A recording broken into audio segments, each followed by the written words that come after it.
పోసాని కృష్ణమురళి వైఎస్ఆర్సీపీ అధికారంలో ఉన్నప్పుడు ఏం మాట్లాడిండు? పవన్ కళ్యాణ్ నువ్వు షూటింగ్కి వెళ్ళేటప్పుడు వెళ్ళంగానే నీ పెళ్ళాం మీ ఇంట్లో పని వాళ్ళతో అక్రమ సంబంధం పెట్టుకుంది అని ఎవరో చెప్పారు. నిజమా కాదా? ఆ బిడ్డలు నీకు పుట్టలేదంట, పని వాళ్ళకే పుట్టారంట. నిజమా కాదా? తల పట్టుకోకలేదు గురుగారు, ఎందుకు చెప్పమంటారా? ఓపెన్గా ఉండండి. చూసారు కదా ఈ వీడియో. వైఎస్ఆర్సీపీ అధికారంలో ఉన్నప్పుడు 151 సీట్లు జగన్మోహన్ రెడ్డికి ఉన్నాయి. ఇక జగన్మోహన్ రెడ్డికి తిరుగులేదు, మళ్ళీ వచ్చే ఎన్నికల్లో జగన్మోహన్ రెడ్డి ముఖ్యమంత్రి అవుతాడు అని తన సొంత సినీ ఇండస్ట్రీలోని పవన్ కళ్యాణ్ని, ఆయనతో పాటు చంద్రబాబు నాయుడిని, కొడుకు లోకేష్ని, వాళ్ళ ఇంట్లో ఆడవాళ్ళని. చంద్రబాబు గురించి ఏం తెలియదు జనాలు చెప్పండి మీరు. చంద్రబాబు ఎలాంటి వాడో జనం తెలుసు కదా. కొత్తగా అన్ని కోట్లు పెట్టి సినిమా ఎందుకు తీయటం? చంద్రబాబు దొంగ తెలుసు కదా. చంద్రబాబు వెన్నుపోటు పొడుస్తాడు తెలుసు కదా. చంద్రబాబు రామారావు చంపాడు, ఎన్టీ రామారావు తెలుసు కదా. ఓటుకు నోటుకు 50 లక్షలు ఖర్చు పెట్టాడు, అడ్వాన్స్ ఇచ్చాడు, టీవీలో దొరికాడు కదా. 23 ఎమ్మెల్యేలు కొన్నాడు, ఎమ్మెల్యేలు కొని కొంతమంది ముఖ్యమంత్రి మంత్రులు చేశాడు తెలుసు కదా. చంద్రబాబు అన్ని కులాలను అమ్మలెక్కలు పెడతాడు మీకు తెలుసు కదా. ఇలా వైఎస్ఆర్సీపీ హయాంలో విచ్చలవిడిగా కేవలం పోసాని కృష్ణమురళే కాదు, ఆర్జీవి ఇలా చెప్పుకుంటూ పోతే సినీ ఇండస్ట్రీకి చెందిన చాలా మంది వైఎస్ఆర్సీపీ ముఖ్యంగా జగన్మోహన్ రెడ్డికి దగ్గరగా ఉంటూ ఆయనకు ఒత్తాసు పలుకుతూ ఎవ్వరు పడితే వాళ్ళ పైన, సుదీర్ఘ అనుభవం ఉన్నటువంటి చంద్రబాబు నాయుడు పైన, ఇలా అందరిపైన విచ్చలవిడిగా ఆడవాళ్ళని చూడకుండా విపరీతమైన కామెంట్స్, వాళ్ళ క్యారెక్టర్కి సంబంధించినటువంటి కామెంట్స్ చేస్తారు. సో ఇప్పుడు వాళ్ళు పర్యవసానం అనుభవిస్తున్నారు. పోసాని కృష్ణమురళి, ఆర్జీవి. మాట్లాడదాం. ఇదే ఇండస్ట్రీకి చెందిన ప్రముఖ నిర్మాత నటికుమార్ గారు ఉన్నారు, సార్తో మాట్లాడదాం. సార్ నమస్తే. నమస్తే సార్, పోసాని కృష్ణమురళి, ఆర్జీవి, శ్యామల చెప్పుకుంటూ పోతే వేరే వాళ్ళని హైలైట్ చేసినట్టు ఉంటుంది. కానీ చాలామంది డజన్లో కొద్ది మంది చంద్రబాబు నాయుడిని, ముఖ్యంగా పవన్ కళ్యాణ్ని భార్యలని, అక్రమ సంబంధాలని, అసలు మనం మాట్లాడుకోలేని భాషతో విమర్శించారు సార్. ఇప్పుడు వాళ్ళ కర్మ ఫేస్ చేస్తున్నారు. పోసాని ఇష్యూని ఎట్లా చూస్తారు? అరెస్ట్ అయ్యింది కదా, ఎట్లా చూస్తారు సార్? అంటే ఇప్పుడు మీరు ఇందాక అన్నారు కదా, ఇప్పుడు ఆ మాటలు అనొచ్చా? అనుకోండి అంటే మాట్లాడొచ్చా? మాట్లాడేటప్పుడు అరెస్ట్ చేయడం తప్పేముంది? మాట్లాడకూడదు కదా. ఇప్పుడు మీకు ఆ మాటలు సమర్థించే అవకాశం ఉందా? లేదు సార్, అసలు లేదు కదా. అలాంటప్పుడు మరి ఆయన చట్టం తన పని తాను చేసిపోయింది. రెండోది, మనం మాట్లాడింది నోరు ఉంది కదా అని, మన నోరు ఉంది కదా అని ఇష్టం వచ్చినట్టు ఎవరిని పడితే వాళ్ళని అసభ్యకరంగా మాట్లాడడం. మన గన్మ్యాన్లు ఉన్నారు, మన మంది ఉంది, మార్బలం ఉంది, గవర్నమెంట్ ఉంది, మనల్ని ఎవరో చేయలేరు, రారాజులు మనమే అనుకుంటే ఏదో ఒక రోజు మనం ఒంటరివాడి అవుతాం. ఆ ఒంటరివాడు అయ్యేటప్పుడు అటుకాసి మంది మార్బలం వచ్చి మనల్ని కొడుతుంది అని ఎప్పుడో తెలుసుకోవాలి. మనం సింగిల్గా ఉంటే స్టామినా ఎంత, మనం ఎలాగ ఎదుర్కోగలుగుతాం అనేది చేయాలి తప్ప, గన్మ్యాన్లు ఉన్నారని చెప్పేసి ధైర్యం తెచ్చుకొని, మంది మార్బలం ఉందని ధైర్యం తెచ్చుకొని, గవర్నమెంట్ ఉందని ధైర్యం తెచ్చుకొని ఎదుటివాడి మీద విరవీగి మాట్లాడకూడదు అనేది మాత్రం తెలుసుకోగలగాల. ఫస్ట్ ఆఫ్ ఎవరైనా సరే, అది ఏ పార్టీకి అయినా సరే. రెండోది, జగన్మోహన్ రెడ్డి గారు ఆ ఆడపిల్లల్ని, అక్క చెల్లుల్ని, ఆ తల్లుల్ని మాట్లాడుతున్నప్పుడు, అంజనమ్మదేవి గారిని మాట్లాడినప్పుడు, మొత్తం టోటల్గా రేణు దేశాయ్ గారిని మాట్లాడుతున్నారు, వాళ్ళ కూతుర్ని మాట్లాడినప్పుడు, పవన్ కళ్యాణ్ గారిని మాట్లాడినప్పుడు, భువనేశ్వరమ్మని మాట్లాడినప్పుడు, ఆ రోజు ఒక మాట మీరు ఖండించుంటే, ఇది పార్టీ లైన్, ఇది కాదు, ఇష్యూస్ బేస్డ్ మాట్లాడండి, పార్టీలో ఇలా తిట్టడాలు ఇవన్నీ కరెక్ట్ కాదు, ఇంకొకసారి ఇలాంటి రిపీట్ కావద్దని ఒక్క మాట మీరు అని ఉంటే హుందాతనంగా ఉండే. ఈరోజు పోసాని కృష్ణమురళి గారిని అరెస్ట్ చేస్తే ఖండిస్తున్నాను, మా పొన్నాల సుధాకర్ రెడ్డి గారు మంది మార్బలం వెళ్ళి సపోర్ట్ చెయ్యండి అంటే భార్యలతో మాట్లాడుతున్నాడు కదా సార్ ఈయన జగన్మోహన్ రెడ్డి. మన వల్లభనేని వంశీ అదే అనేసి మేము మా పార్టీ అంతా సపోర్ట్ ఉంటుంది అని అన్నాడు. ఆ మాట అంటే దాని అర్థం ఏంటి? మీరు ఆ రోజు ఆయన మాట్లాడే మాటలు మీరు కూడా క్షమించను అన్నారు. ప్రజలు క్షమించరా అని మాటలు మాట్లాడాడు. అలాంటప్పుడు అసభ్యకరంగా మాట్లాడాడు. నోట్లో నుంచి రాని మాటలు మాట్లాడాడు. అలాంటి మాటలు మాట్లాడేటప్పుడు మీరు ఆ రోజు ఆడబిడ్డల్ని మరి మాట్లాడేటప్పుడు మీరు అక్క చెల్లెళ్ళు, నా ఆడబిడ్డలు అంటారు కదా, నా ఆడబిడ్డలు, అక్క చెల్లెళ్ళు మరి అంత మాటలు మాట్లాడుతున్నప్పుడు మరి మీ పార్టీ లైనా, లేకపోతే మీరు ప్రోత్సహిస్తే మాట్లాడా, మీరు సపోర్ట్ ఇస్తే మాట్లాడా? మీరు ఖండించలేదు కాబట్టి మీరు అన్నింటికి సపోర్టు, కర్త కర్మ నేనే ఉన్నాను, మా పార్టీ ఉంది, అందుకే ఆయన మేము బేలిస్తున్నాం, అందుకే మేము సపోర్ట్ చేస్తున్నాం అని మీరు మాట్లాడుతున్నట్టు అనిపిస్తుంది ఇప్పుడు ప్రజలకి. జగన్మోహన్ రెడ్డి గారు. ఎందుకంటే ఎవరైనా తల్లి ఏ తల్లిని మాట్లాడటానికి లేదు, ఏ చెల్లిని మాట్లాడటానికి లేదు, ఏ ఆడబిడ్డని మనం ఇష్టం వచ్చిన అసభ్యకరంగా మాట్లాడటానికి లేదు.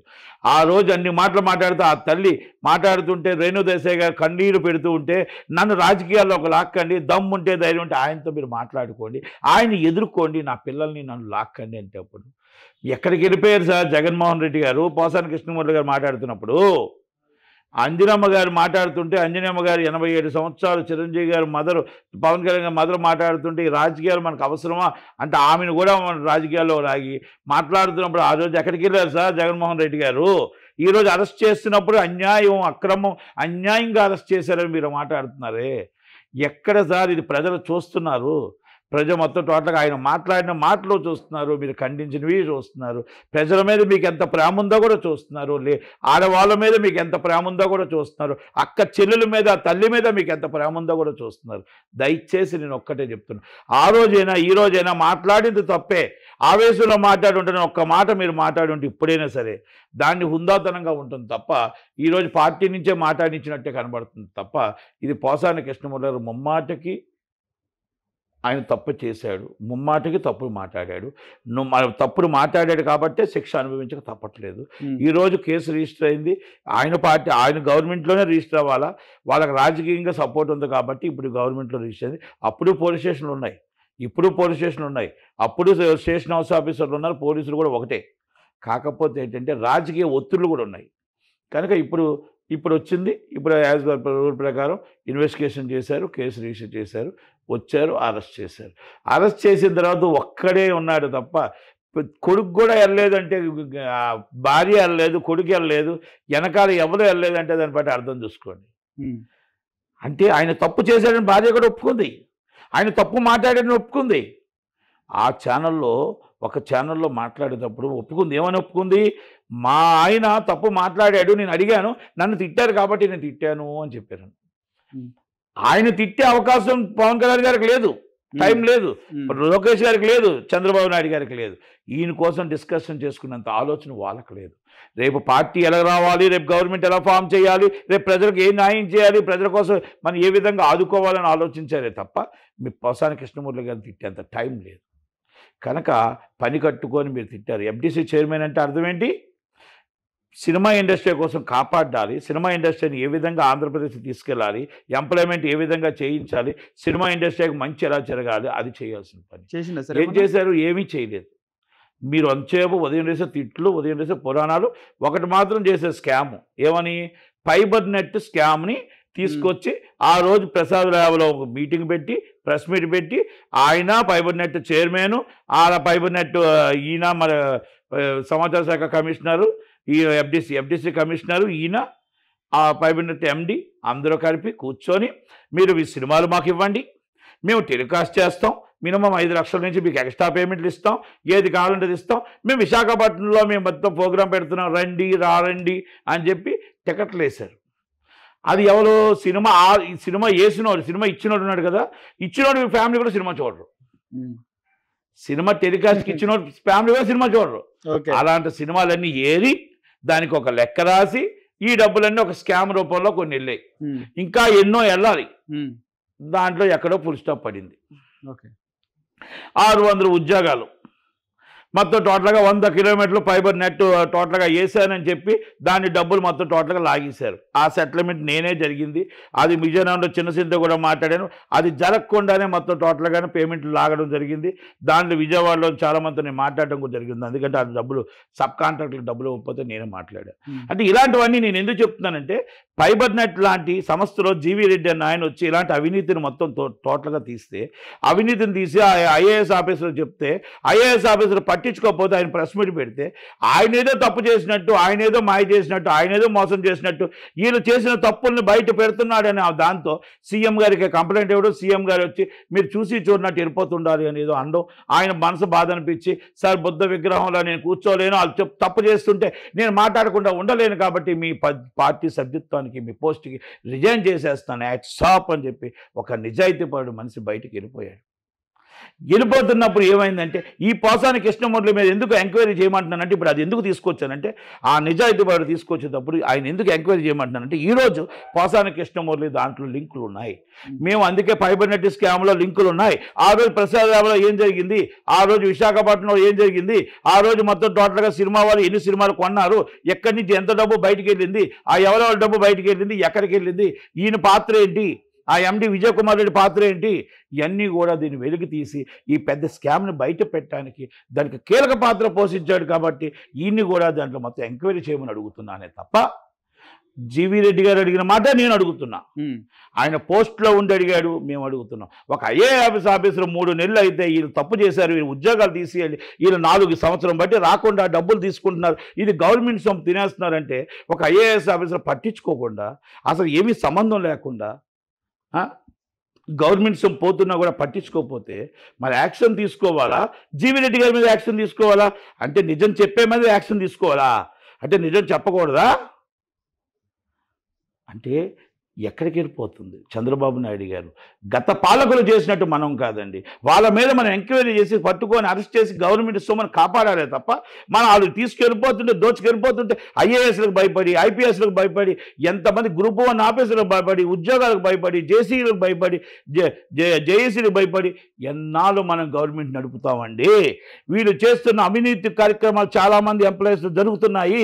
వాళ్ళు జరుగుతున్నప్పుడు వాళ్ళు మనం పట్టించుకోకపోతే ఎలాగా, వాళ్ళ మీద ఎంక్వైరీ వేయకపోతే ఎలాగా, వాళ్ళ మీద సీరియస్ యాక్షన్ తీసుకోకపోతే ఎలాగా. దయచేసి ఒక జీవీ రెడ్డి గారు చెప్పిన కార్యక్రమం మీద ఎంక్వైరీ చేయండి, అలాగే పోసాని కృష్ణమూర్తి గారి మీద ఎంక్వైరీ చేయండి.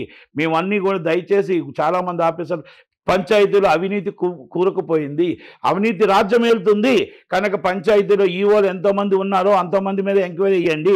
వాళ్ళ ఆస్తులు ఏంటి, వాళ్ళు మొత్తం టోటల్గా ఎమ్మెల్యేలకు వాళ్ళకి లింకులు ఏంటి, ఈ పంచాయతీలు 13,226 పంచాయతీల్లో ఎక్కడ మనకి ఎంత రావాలి, నెలకు ఎంత రావాలి, ఎంత వస్తుంది, ఇప్పుడు ఎన్ని వేల కోట్ల బకాయిలు ఉన్నాయి, ఎందుకు వసూలు చేయలేకపోతున్నారు, ఇలాంటివన్నీ చేయమని దయచేసి రిక్వెస్ట్ చేస్తూ చంద్రబాబు నాయుడు గారిని, పవన్ కళ్యాణ్ గారిని రిక్వెస్ట్ చేస్తూ చట్టం తన పని తాను చేసిపోతే పోసాని కృష్ణమూర్తి గారికి చట్టానికి ఎవరు అతిథులు గారు. కోర్టు వారి దగ్గర నించోబెట్టిన తర్వాత కోర్టు లా ఏం చెప్తుందో అది వినవలసిందే, జడ్జి గారు ఏం చెప్పినా అందరూ బద్దులై నిలబడవలసిందే. కనుక వైసీపీ వాళ్ళు ఈరోజు మాట్లాడిన మాటలకి, ఆ రోజు ఆయన మాట్లాడిన మాటలకి ఆడపిల్లల మీద గౌరవం ఉంటే, అక్క చెల్లెల మీద గౌరవం ఉంటే, తల్లి అనే వాళ్ళ మీద గౌరవం ఉంటే ఆ రోజే మీరు ఖండించాలి తప్ప ఆయన మాటలు ఈరోజు మీరు అరెస్ట్ అయిపోయిందని చెప్పడం కరెక్ట్ కాదని దయచేసి చట్టం తన పని తాను చేసిపోతుంది. ఒక్కటి మాత్రం నేను మళ్ళా చెప్పగలుగుతున్నా, పోసాని కృష్ణమూర్తి గారిది ఒక లెసన్గా తీసుకోండి.